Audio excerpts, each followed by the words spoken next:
Hello friends, Benn Reid here, and I gotta let you know that almost 99% of my viewers are not subscribed. Now, YouTube could be a real jerk about this. If they see that people are watching more than they're subscribing, they're not going to share my videos to anyone. So, if you don't mind, it'll take no time at all, it costs nothing to subscribe, like, comment, share with your friends, because that's the only way that's going to get me popular. Don't you want me to hang out with Mr. Beast? I mean, probably not with all the lawsuits he's dealing with, but anyway, yeah, do all that fun stuff, enjoy the video. Spoilers for Beetlejuice Beetlejuice. With the release of Transformers 1, let's talk about Beetlejuice Beetlejuice. The juice is loose.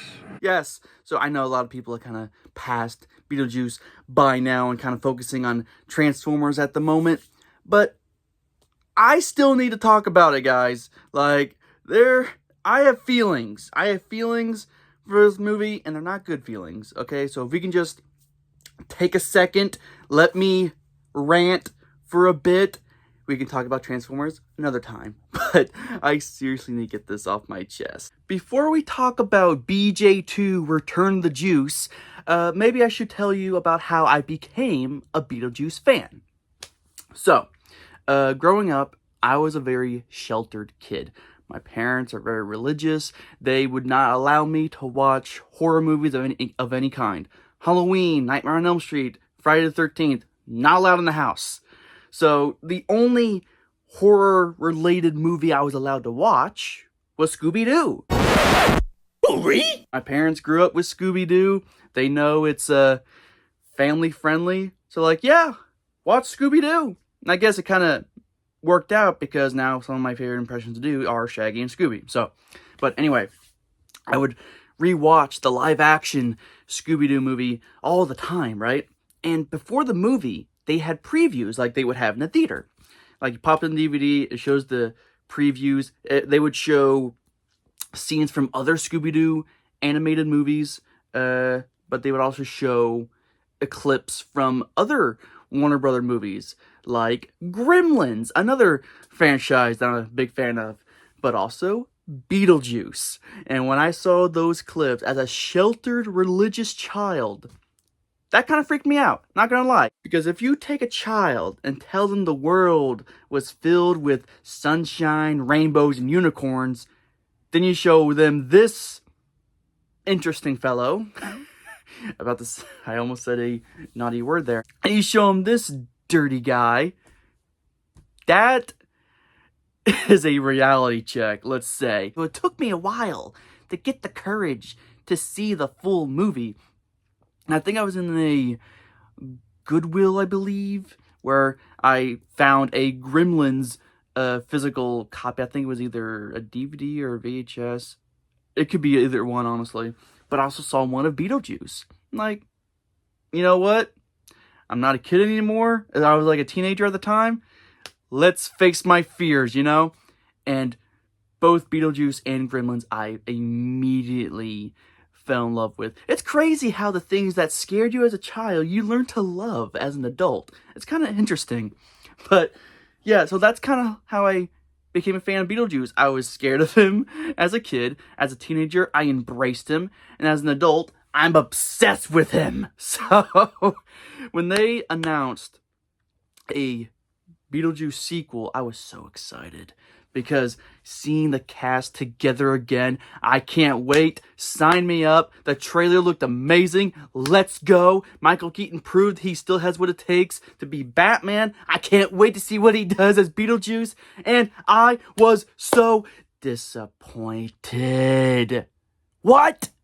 Like, you have any idea how hard it is for a Beetlejuice fan to say they don't like the sequel that took 30 plus years to make? That hurts my heart, y'all. It really does. Because I wanted nothing more than to say this movie is good, it's excellent, it's just as good as the original. I wanted to put it on my top 10 favorite movies of this year, and I can't.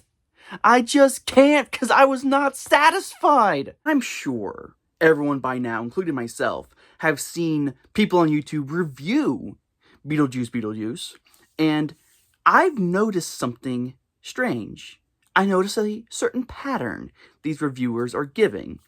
Every single reviewer I've seen, you can watch these too. I'm not going to name any names, but just go ahead and look up Beetlejuice reviews and tell me if you notice a pattern. This is the pattern. They give Beetlejuice 2 a positive review, but they either begin the review or finish it with, I'm not a fan of the original.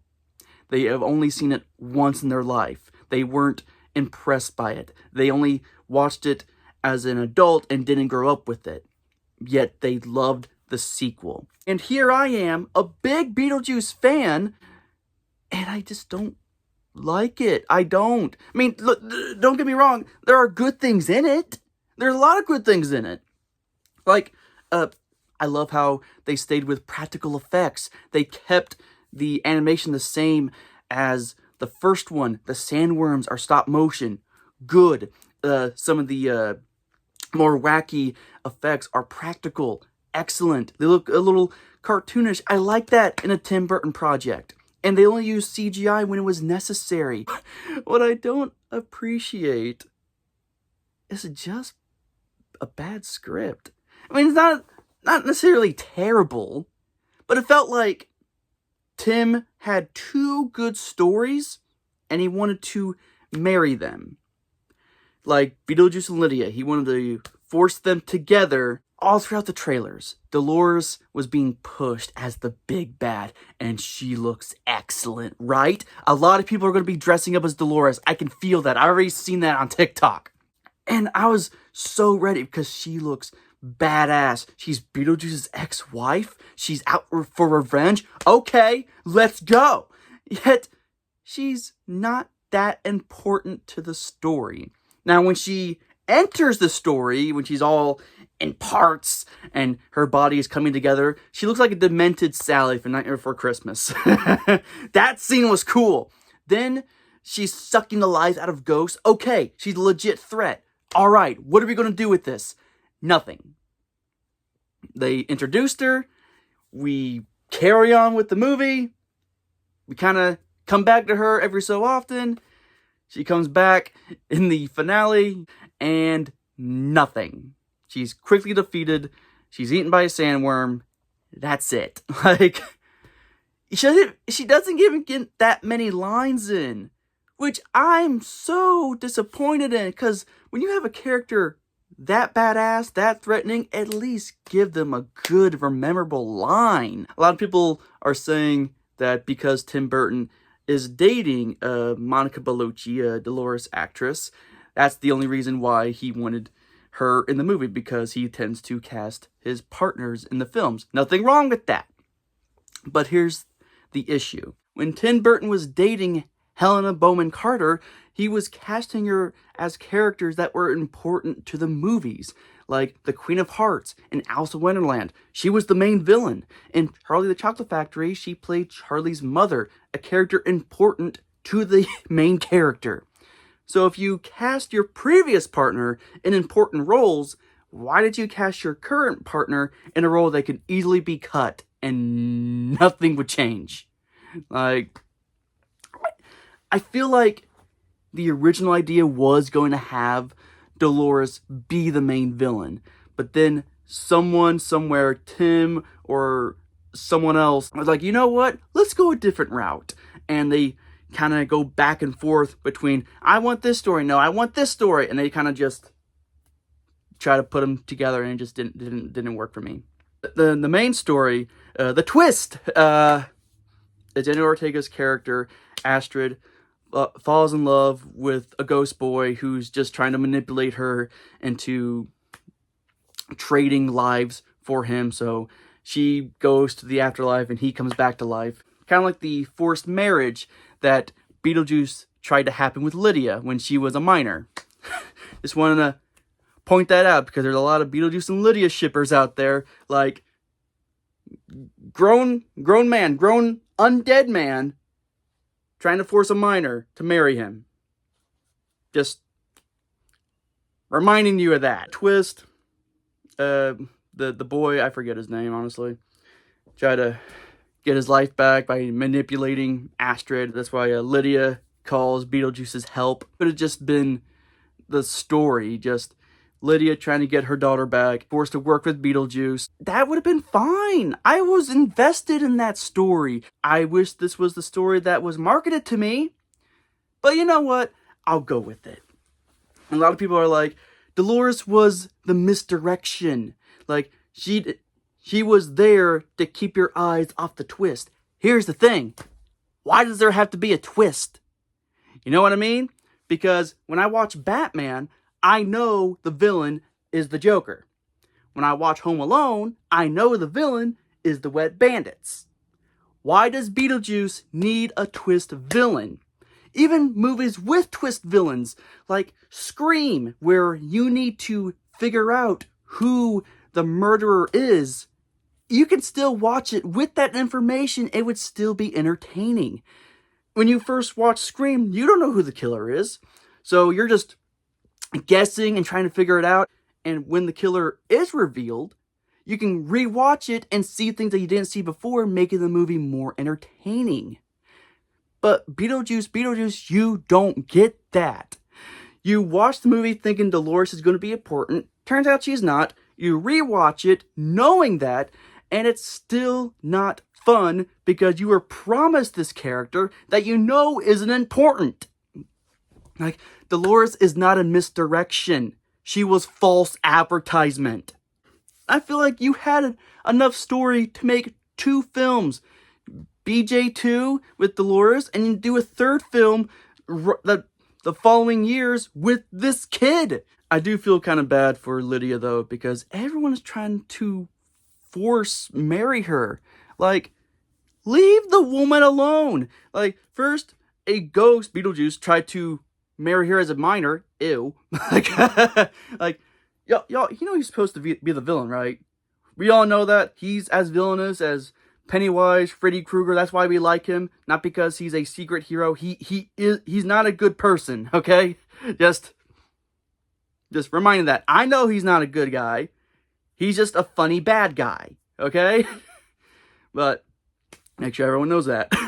You try to get forcibly married to a ghost. Then she finds someone that she actually likes who ends up dying, but at least she got a kid out of it. Then her manager tries to marry her again on her father's funeral. Ew.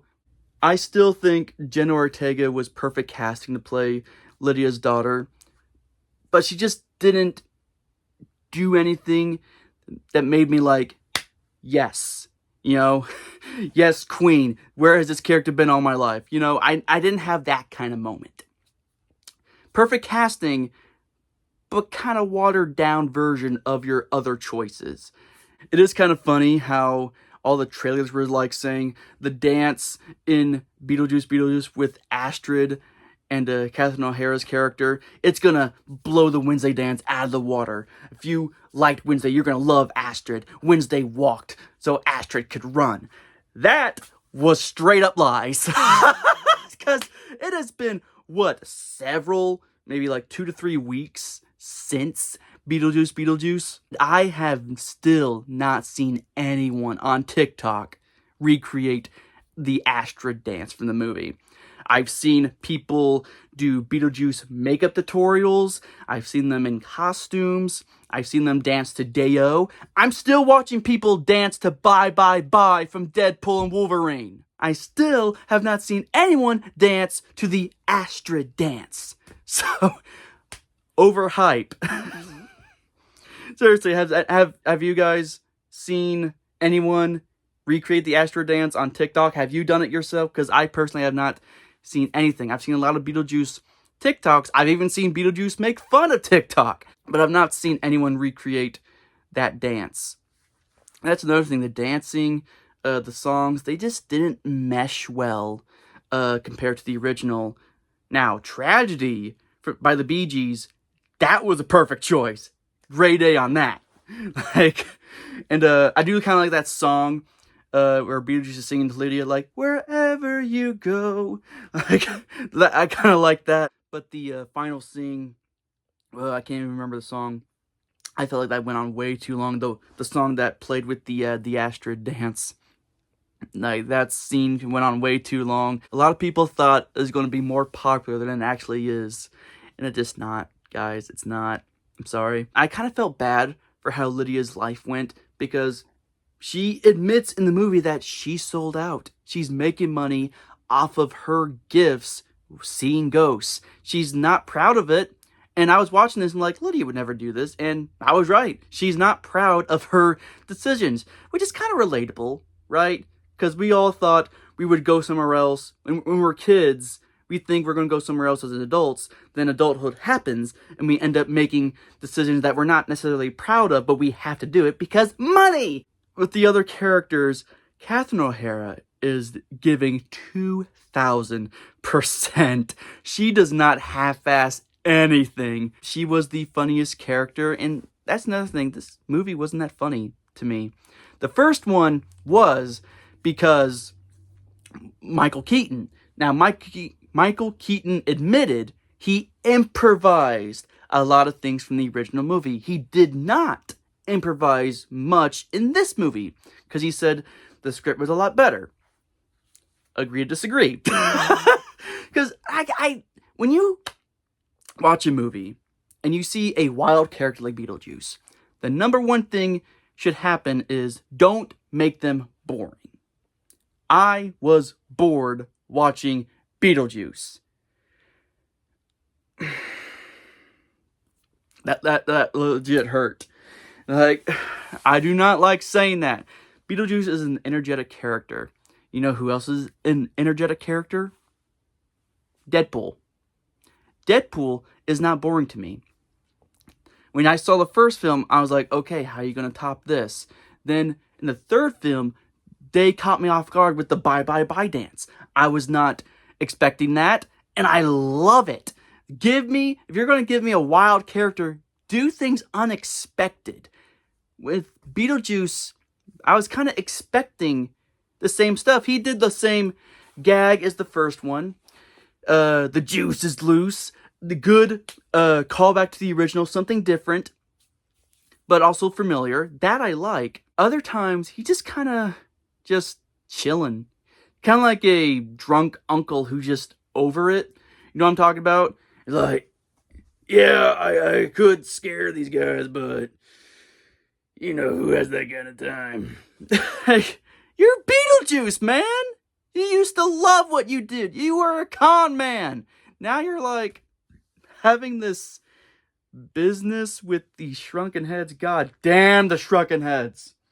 Like, why are we trying to turn everything into the Minions?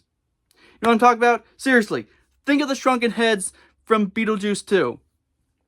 It's a group of guys that all look alike, serving a despicable master, all dressed in yellow, and one of them is named Bob. Where does that sound familiar? Out of the entire movie, only 3 jokes made me laugh. Anything with Catherine O'Hara, Baby Juice, and the death of Charles Dietz, because everything involving Charles was pretty much a big middle finger to Jeffrey Jones. They didn't have to go that far. They could have just said, yeah, he died, he crossed over, that's why we can't see him. But no, they show him die, they show him in the afterlife, and they just went out of their way to show how much they despise the actor now, and I kind of like that. They showed how he died. Like, the whole point of Beetlejuice is that he's a mystery. We don't know how he died. We don't know what he was like alive, and I like not knowing. And you just gave us an answer. Like, I was kind of worried about Dolores being his ex-wife. I was intrigued, but kind of concerned, because when Beetlejuice took off that finger and tried to take the ring off for Lydia, you're wondering, okay, was this his ex-wife? Did he steal it?